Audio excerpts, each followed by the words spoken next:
반갑습니다. 우리 좌우 앞뒤 인사하겠습니다. 반갑습니다. 반갑습니다. 네, 온라인으로 함께하고 있는 우리 남원교회 청년교구 지체 여러분, 또 성도님들 반갑습니다. 오늘 말씀을 통하여서 귀한 교제 일어날 수 있기를 소원합니다. 9월 잘 마무리하셨습니까? 네, 어느덧 10월 첫 주가 되었습니다. 내일 그리고 다음 주 월요일 2주 연속 휴일 때문에 조금 여유가 생기셨지요? 코로나 상황이기 때문에 안전하게 또 회복과 휴식의 시간으로 잘 보내셨으면 좋겠습니다.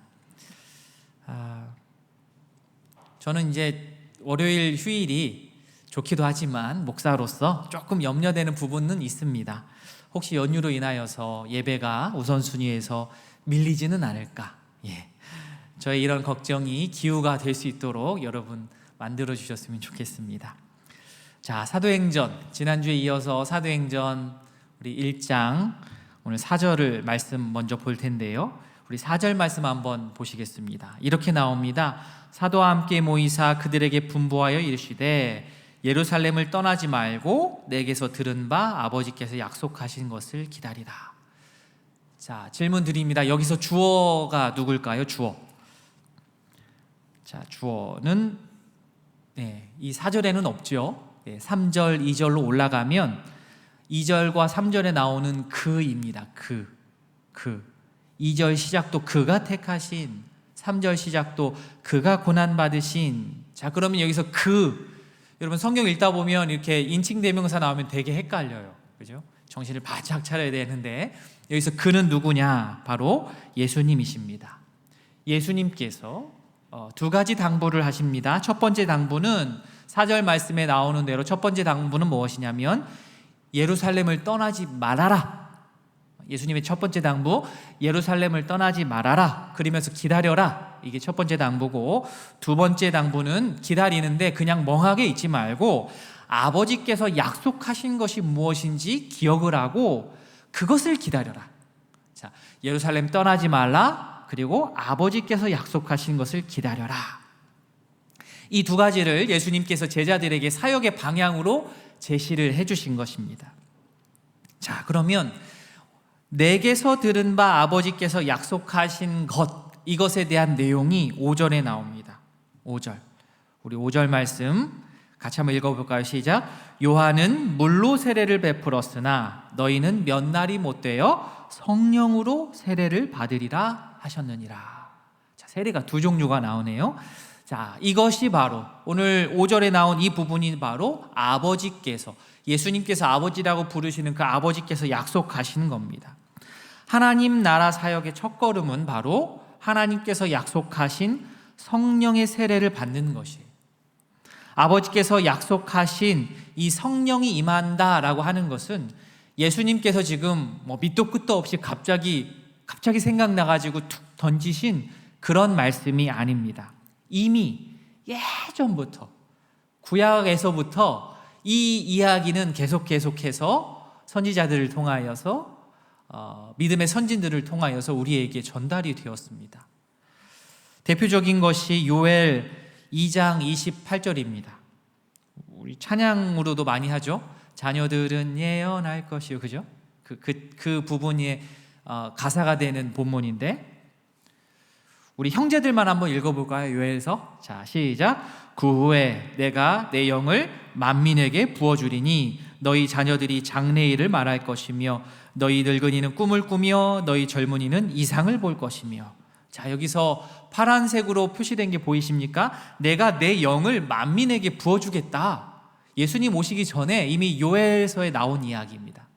느낌이 오시지요? 두 번째, 이사야 32장 15절 말씀을 한번 보시겠습니다. 이번 우리 자매님들 한번 읽어주시겠습니까? 시작. 마침내 위에서부터 영을 우리에게 부어주시리니 광야가 아름다운 밭이 되며 아름다운 밭을 숲으로 여기게 되리라. 아멘. 감사합니다. 파란색 부분에 또 비슷한 그러한 구절이 있지요. 마침내 위에서부터 영을 우리에게 부어주신다. 예수님 오시기 전에 이미 말씀하신 거예요. 영이 위로부터 임한다. 그리고 요한복음 14장, 15장, 16장 말씀을 통해서 보면 예수님께서 제자들 곁을 떠나서 하늘로 가지만 결코 제자들을 외롭게 홀로 내버려 두지 않고 성령으로 제자들과 함께 거하겠다라는 그 약속의 말씀들이 요한복음 14, 15, 16장에 걸쳐서 이야기가 되고 있습니다. 제자들은 예수님의 부활을 직접 목격했습니다. 대단하죠? 그죠? 저희들은 믿잖아요. 그죠? 예수님의 부활을 직접 목격한 사람들이 아니기 때문에 말씀을 통하여서 예수님의 부활을 수납합니다. 수용합니다. 믿습니다. 그런데 제자들은 얼마나 대단합니까? 예수님의 부활을 직접 목격했으니까요. 그런데 우리들 생각에는 그렇습니다. 야, 예수님의 부활을 목격하면 게임 끝난 것이다. 뭐 예수님의 부활을 목격하면 이거 너무나도 확실한 증거이기 때문에 다른 생각을 할 수 없을 것이라 생각하지만 그렇지가 않습니다. 그렇게 엄청난 사건을 직접 목격했음에도 불구하고 제자들 자신들의 마음의 변화는 곧바로 일어나지 않았습니다. 하나님의 나라는 각 개인의 깊은 곳에서부터 변화가 일어나는 것으로부터 시작합니다. 그런데 이 마음의 변화라고 하는 것은 이 마음의 변화가 없는 상황에서는 실제적으로 이렇게 의미 있는 한 걸음을 내딛기가 참으로 어렵습니다. 그런데 마음이 깊숙한 곳의 변화는 근본적으로 성경적으로 말하자면 하나님의 강한 능력을 통해서만 가능합니다. 앞에서 요엘서, 이사야서에서 말씀하신 것처럼 하늘로부터 하나님께로부터 오는 그러한 강력한 능력을 통하여서 우리 내면의 변화가 시작된다고 할 수 있습니다. 그런데 여러분, 제자들의 마음이 어찌나 딱딱했던지, 또 지금 우리들의 마음이 얼마나 딱딱한지, 이것을 깨는 방법은 내가 그렇게 애쓴다고 되는 것이 아니라 오직 성령께서 내 안에 오시는 방법밖에는 없었습니다. 저는 이 지점이 인본주의적인 어떤 대안과는 크게 차이가 나는 지점이라고 생각합니다. 하나님의 일반 은총적인 연구와 또 탐구를 통하여서 우리 스스로 주님께서 주신 지혜를 통하여서 회복하고 힘을 얻고 지혜를 얻고 하는 부분이 상당히 큽니다. 그러나 예수 믿는 우리들은 그게 전부가 아님을 알아야 돼요. 제가 이것을 무시하는 것이 아닙니다. 이 또한 하나님께서 주시는 지혜예요. 100% 우리가 잘 개발해서 배워서 사용해야 됩니다. 유익을 누려야 됩니다. 그러나 그렇다고 하여서 예수 믿는 우리들이 예수님 믿지 않는 사람들하고 똑같이 나는 맘만 먹으면 언제든지 변화가 가능해 라고 생각하는 것도 그건 아니에요. 하나님께서 함께 하셔야, 성령님께서 우리 가운데 변화를 일으켜 주셔야 근원적이고 근본적인 변화가 가능해집니다. 성경에선 그렇게 이야기하고 있어요. 그러면서 이 성령 세례를 설명하시는 말씀이 오늘 5절 말씀입니다. 아까 읽었지요? 요한은 물로 세례를 베풀었으나, 요한은 물로 세례를 베풀었다. 그러나 너희는 성령으로 세례를 받을 것이다. 한국말로 이렇게 쭉 스쳐 지나가듯 읽으면 그러나라는 이 접속사가 있다 보니까 요한의 물 세례는 조금 예수님의 성령 세례보다 조금 열등한 것처럼 느껴질 수도 있는데 그렇지 않습니다. 그러나라는 말 때문에 그럴 텐데 아닙니다. 5절의 말씀은 무엇이냐면 세례 요한이 주는 세례와 예수님 자신이 주는 성령 세례는 이게 다른 성질의 것이 아니라는 겁니다. 연속성상에 있습니다. 요한이 말하는 세례는 무엇입니까? 예수님을 구주로 영접하고 죄 사함을 받고 하나님의 자녀가 되는 것입니다. 회개를 해서 하나님의 자녀가 되는 그런 고백입니다. 성령 세례도 마찬가지입니다. 그런데 문제는 무엇이냐? 우리가 보통 성령 세례 그러면, 여러분 혹시 성령 세례라는 단어 들어보셨습니까? 들어보신 분도 계시고, 성령은 들어봤고 세례로 들어봤는데 이 성령 세례에 대해서 많이 들어보지 않은 지체들도 있을 것이고 또 들어본 지체들도 있을 텐데, 여기서 우리가 제가 왜 이 말씀을 드리냐면, 성령 세례가 이렇게 성경적으로 풀어지지 않고 약간 어떤 기도원 집회 같은 곳에서 성령 세례라는 단어들이 자주 사용됐던 적이 있습니다. 어떤 특수한 은사 집회에서 많이 사용되다 보니까 좀 그런 것 같아요. 사실 성령 세례, 이 초대교회 역사상 성령이 오실 때 동반되는 아주 기적적인 일들이 많이 있었기 때문에 우리가 이 성령 세례에 대한 개념이 조금 그런 기적과 초자연적인 역사 쪽에 초점이 가 있는 게 사실입니다. 그러나 강조점은 그쪽이 아니에요. 강조점은 기적이라기보다는 예수님을 구주로 영접하고 죄사함을 받고 하나님의 자녀가 되는 것에 있습니다. 물 세례가 되었던 성령 세례가 되었던 중심은 거기에 있는 거예요. 반복하지만 세례의 핵심은 죄로부터 씻음이요 그 깨끗함으로 말미암아 깨끗하게 됨으로 말미암아 하나님과 함께 거하게 되는 것입니다. 아까 우리 임례 윌러브 찬양인가요? 예, 임례하면서 그 찬양 첫 번째 찬양하면서 주님 우리와 함께 하신다. 그 찬양의 가사가 어찌나 이렇게 가슴에 쿵하게 오는지 참 크게 은혜가 되었습니다. 성령께서 우리를 깨끗하게 하시고 하나님과 함께 거할 수 있도록 만들어 주시는 겁니다. 그러면 그 다음은 무엇입니까? 그렇게 깨끗하게 되고 하나님과 함께하는 제자들을 왜 하나님께서는 만들어 가시는 것일까요? 답부터 말씀드리자면 그들에게 성령의 힘을 주어서 하나님 나라의 확장을 위하여서 제자들로, 아까 우리 예진자매가 기도할 때 제자라는 말을 써주셨는데 저도 크게 은혜를 받았습니다. 제자들로, 선교사들로 사용하기 위함입니다.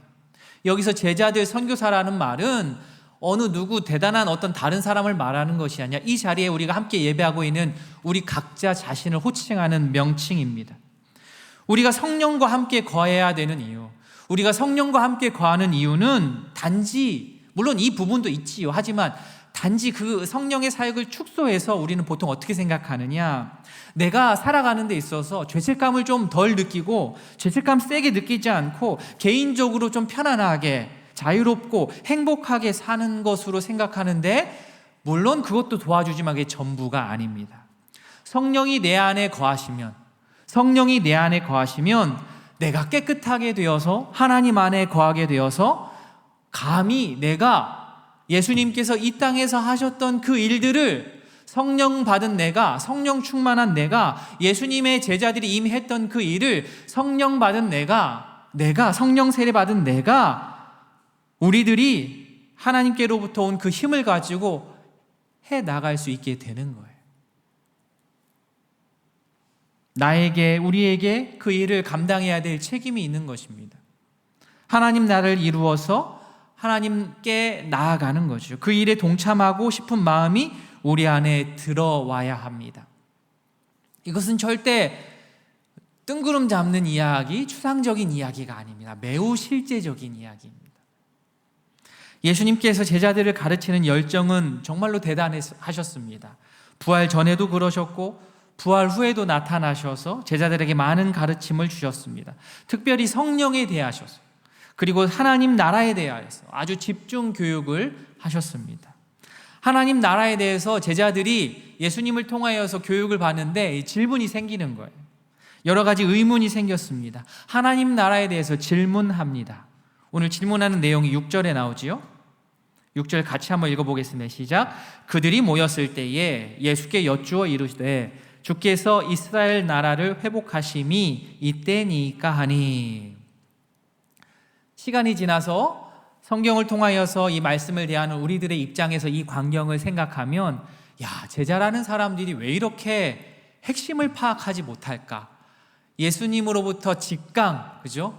정말 일타강사 예수님한테 바로바로 배웠음에도 불구하고 왜 이렇게 못 알아들을까 생각하는데, 답답하기도 하는데, 사실은 조금 이해가 되는 부분도 있어요. 이 당시 사람들은, 제자들은, 특별히 유대 배경의 사람들은 자기들이 즐겨 있는 유대 문서나 구약 성경을 통하여서 세상 끝날에 이 이스라엘이 엄청난 축복의 땅으로 회복될 것이라는 이야기를 지속적으로 계속해서 교육받고 들었기 때문에 그렇습니다. 그런 배경에서 보자면 제자들의 이러한 질문은 100% 이해가 됩니다. 그러나 예수님께서 다시 말씀해 주십니다. 그들의 생각이 한편으로 치우쳐져 있다면 예수님께서 교정해 주시는 그 말씀들을 들어야 됩니다. 제자들의 질문 보시면 제자들이 지금 착각하고 있는 것이 무엇이냐? 하나님의 나라를 이 땅 위에 있는 자신의 어떤 국가 개념하고 거의 동일하게 생각을 한 것입니다. 이스라엘 나라를 회복하심이 이때입니까? 라고 물어보는 것은 이제 예수님 당신께서 좀 움직이셔서 힘을 모으셔서 군대 비슷한 것 좀 이렇게 모아가지고 로마로부터 우리 이스라엘이 독립을 쟁취하기 위해서 어떻게 한번 쿠데타를 한번 일으켜 주시는 겁니까? 그때가 이때입니까? 라고 물어보는 거예요. 예수님이 지금껏 말씀하신 하나님 나라는 사실 그런 부분은 아니었습니다. 자신의 죄를 깊이 회개하고 예수님을 구주로 고백하는 자가 들어가고 또 누릴 수 있는 그 나라가 하나님의 나라입니다. 이 나라의 백성들은 세상에서 자기 자신이 출세하고 잘 나가는 것에만 목숨 걸지 않고 예수님의 가르침을 본받아 자기의 십자가를 지고 겸손하게 살아가게 됩니다. 그런 자들이 바로 하나님 나라에 살고 있는 하나님 나라의 백성입니다. 지리적인 것을 초월해서 이런 하나님의 나라는 이 땅에 이루어질 수가 있는 것입니다. 이런 가르침을 예수님을 통하여서 지속적으로 들어왔음에도 불구하고 제자들이 지금까지 들어왔던 이야기, 읽었던 책, 들었던 모든 것들 영향으로 인하여서 예수님의 이 말씀이 정확하게 이해가 되지 않았고 여전히 그들은 로마로부터 해방을 머릿속에서부터 완벽하게 떨칠 수가 없었습니다. 또한 그들은 하나님 나라가 언제 시작하는가에 대해서도 관심이 많았습니다. 사실 그도 그럴 것이 삶이 너무 힘들고 앞으로 제자들의 인생이 어떻게 전개될지 정말 예측이 되지 않은 상황이기 때문에 하나님 나라가 언제 올까? 하나님 나라를 기다리는 마음은 너무 좋은데, 너무 감사한데 그 때에 대해서, 언제냐는 것에 대해서 마음이 너무 많이 가 있습니다. 그들이 너무 힘들기 때문에, 너무 압제 가운데 있다 보니까 자신의 대장 되신 예수님께서 언제 멋지게 큰 힘을 가지고 컴백하실까, 이거에 관심이 쏠려 있었습니다. 그러나 예수님께서는 이미 복음서에서 미래를 예견하려 드는 것은 옳지 않다고 경고하신 말씀이 매우 많이 나와 있습니다. 그런데 제자들은 자기들이 조급해서 그런지 그 가르침을 생각하지 못하고 예수님 언제입니까? 언제입니까? 라고 또 물어보고 있죠.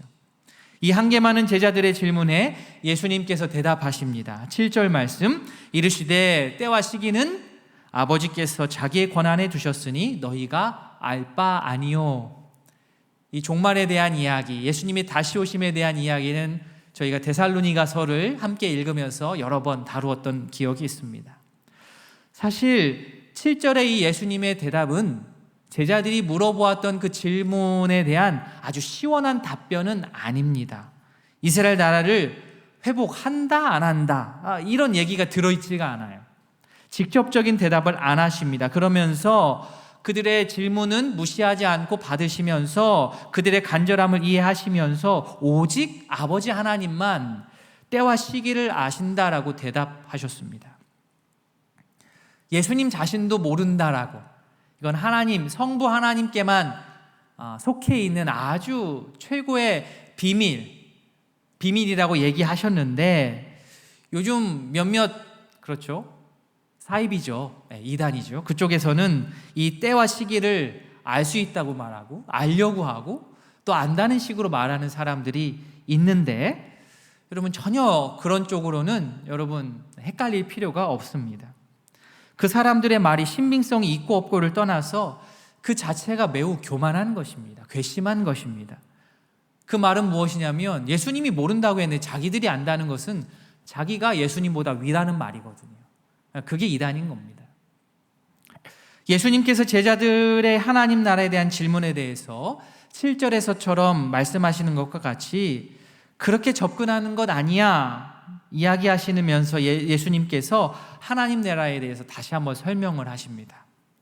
자, 예수님 자신이 하나님 나라에 대해서 설명하시는 것이 바로 그 유명한 우리의 암송구절, 사도행전에서 한 구절을 뽑아서 우리 암송해라 하면 제일 많이 암송하는 암송구절 사도행전 1장 8절입니다.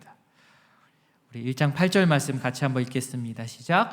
오직 성령이 너희에게 임하시면 너희가 권능을 받고 예루살렘과 온 유대와 사마리아와 땅끝까지 이르러 내 증인이 되리라 하시니라. 아멘. 우리 제자훈련 하면서 우리 암송 구절 시험 보잖아요. 그죠? 예, 예루살렘, 유대, 사마리아, 땅끝. 이 괄호로 되어 있습니다. 쉽지 않죠? 외워야 돼요. 예루살렘, 유대, 사마리아, 땅끝까지 이르러 내 증인이 되리라. 이게 어떤 말씀이냐면 예수님께서 승천하신 이후에 전개될, 펼쳐질 하나님 나라를 설명하는 구절이에요. 예수님께서 강조하시는 것은 이것입니다. 제자들아, 너희들 하나님의 나라가 언제 임할 것에 대해서는 너무 관심 갖지 말어. 그리고 너희가 집중해야 되는 것은 무엇이냐면 하나님이 주시는 성령 안에서 힘을 갖는 것, 그리고 그리하여서 그 힘으로 담대하게 하나님의 말씀을 전하는 것, 이것이야. 이 강조점을 언제, 어떻게 이런 얘기가 아니라 하나님이 주시는 성령 안에서 담대하게 복음의 말씀을 전하는 그 부분, 하나님의 나라가 이런 방식으로 확장되어 간다는 사실을, 포인트를 찝어주신 겁니다. 보시면 8절에 우리가 좋아하는 단어가 있죠.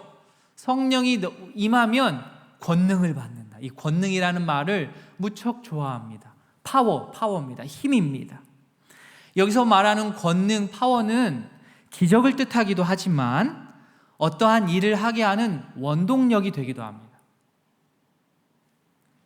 이게 무슨 말이냐면 성령의 권능, 그러면 우리는 보통 기적을 머릿속에 떠올리는데 그거 틀린 건 아닙니다. 그러나 한편에 그거 두시고, 기억해 두시고, 또 다른 한편에서의 권능은 무엇이냐? 가능하지 않은 사람이 가능한 사람이 되는 거예요. 성령이 우리 안에 임하시면 기적이 일어나죠. 이것도 엄청난 기적입니다. 가능하지 않은 사람이 가능한 사람이 되는 것. 이게 성령의 사역이요, 하나님 나라의 시작입니다. 성령을 받으면 어떠한 신비한 파워가 생겨서 이렇게 장풍이라도 나갈 것 같은 그런 느낌으로 오해를 하시는 분들이 종종 있었는데, 그런 것에 초점을 두지 말고 오히려 너무나도 현실적이고 오히려 너무나도 지극히 인간적인 부분에서 시작하자는 겁니다. 너무 지극히 인간적인 연약한 나의 모습에서부터 시작을 하는 겁니다. 가능성이 없잖아요.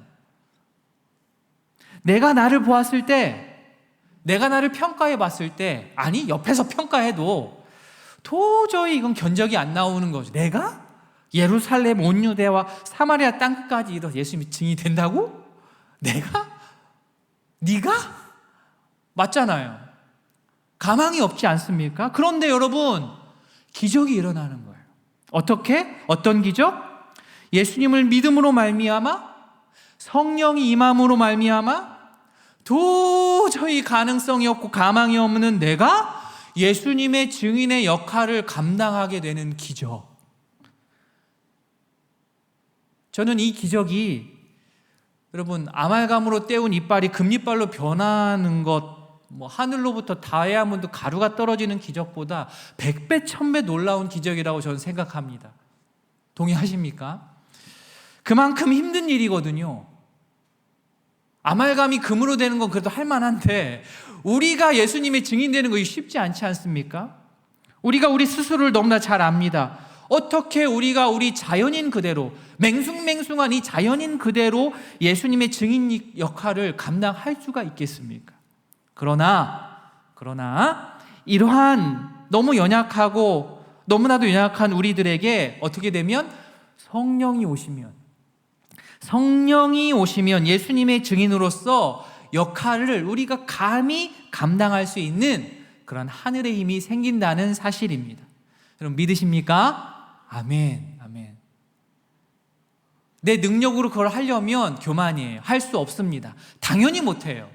이 세상에 그거 할 수 있는 사람 한 명도 없습니다. 그런데 말씀을 통해서 우리에게 말씀하시는 거예요. 성령이 임하면 된다. 네가 하는 거 아니다. 성령이 임하시면 감히 우리가 예수님의 제자의 역할, 하나님 나라의 확장에 우리가 앞장설 수 있다. 여기서 증인이라는 것은 법적인 용어입니다. 사실을 증명하기 위해 증명한 가능한 어떤 관찰 증거들을 댈 수 있는 객관적인 사람들입니다. 이 말을 반대로 한다면 주관적이고 어떤 개인적인 인상이나 느낌적인 느낌만으로는 증인으로서 역할을 감당 못한다는 거예요. 여러분 한번 생각해 보십시오.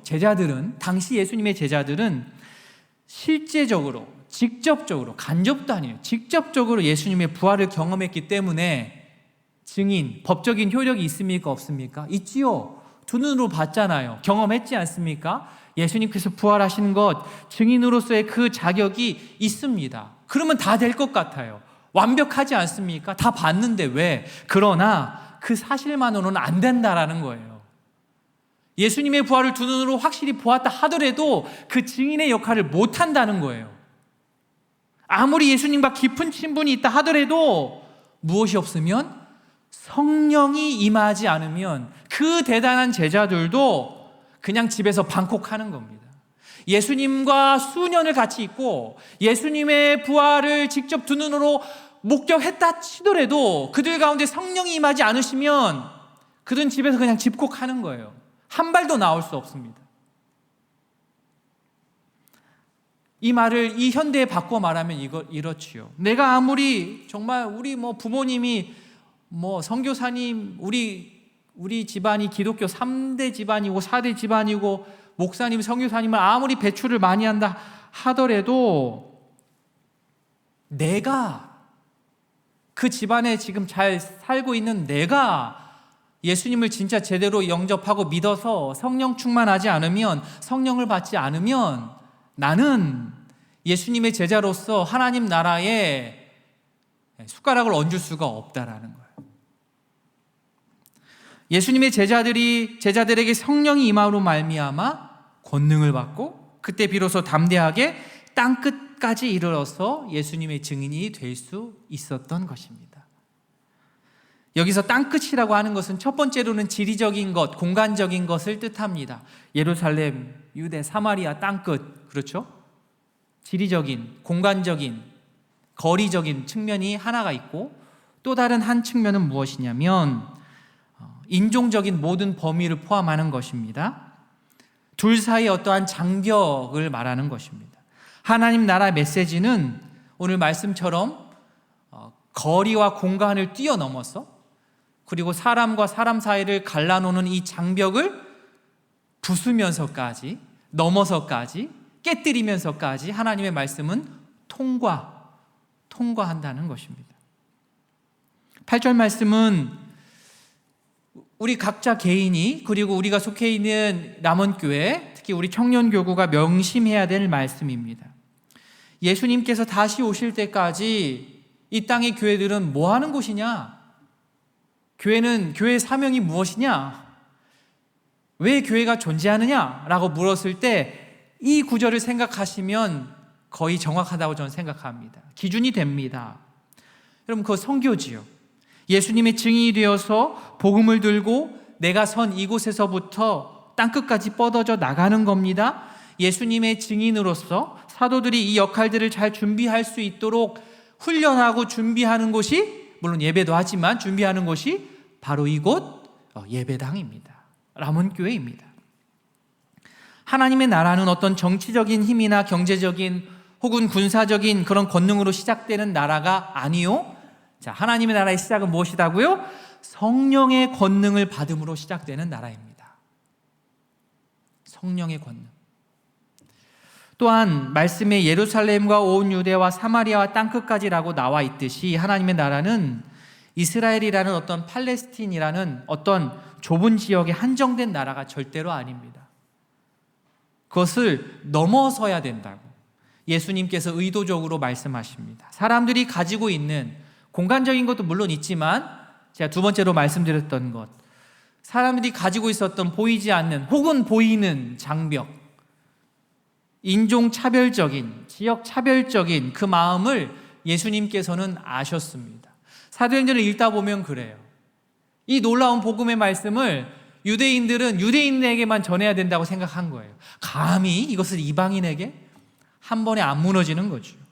하나님 나라의 이러한 거센 물결은 예루살렘과 유대라는 지역을 넘어서서 당시의 유대인들이 정말 개처럼, 개보다도 못하게 멸시하고 천대했던 그 사마리아까지도, 그리고 그 넘어 온 땅을 향하여서 하나님의 나라는 확장되어 갈 것이고, 하나님 나라의 물결은 온 세상을, 온 지구를, 온 우주를 덮을 것입니다. 아니, 지금도 확장되어 가고 있습니다.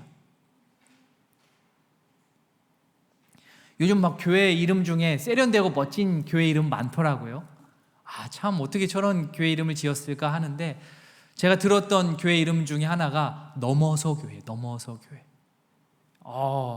저는 오늘 말씀 준비하면서 넘어서 모든 어떤 지리적인 어떠한 장애물과 사람과 사람 사이에 있는 차별의 어떤 장벽들을 넘어서 이 복음이 전해지는 그 모습이 이렇게 상상이 되었습니다. 교회가 그쪽 방향으로 마음을 잡았고 고민하고 있구나라는 것을 간접적으로 제가 느낄 수 있었습니다. 말씀을 정리합니다. 하나님 나라의 특징이 이렇습니다. 인종 간의 장벽이 무너지고, 국가 간의 장벽이 무너지고, 부자와 가난한 자의 장벽이 무너지고, 배운 자와 배우지 못한 자의 장벽이 무너지고, 남성과 여성의 차별이 무너지고, 일반인과 장애인의 장벽이 무너지고, 지역 감정이 허물어지고, 이 일을 누가 하신다고요? 성령께서 하십니다. 누구를 통해서요? 제자들을 통하여서, 예수님의 증인을 통하여서, 바로 우리를 통하여서 하실 줄 믿습니다. 아멘. 바라기는 남청 지체들이 오늘 말씀 그대로입니다. 말씀 그대로입니다. 성령으로 말미암아 권능을 받은 예수님의 증인들이 다 되셔서 예수님이 다시 오시는 그날까지 제자로서의, 증인으로서의 역할들을 잘 감당하여서 우리 삶 터전 속에서, 학교에서, 가정에서, 직장에서 장벽을 허물어가면서 전진해 나아가는 그 일을 통하여서 하나님 나라를 이루어가는 주의 참된 제자들 다 되실 수 있기를 진심으로 소원합니다.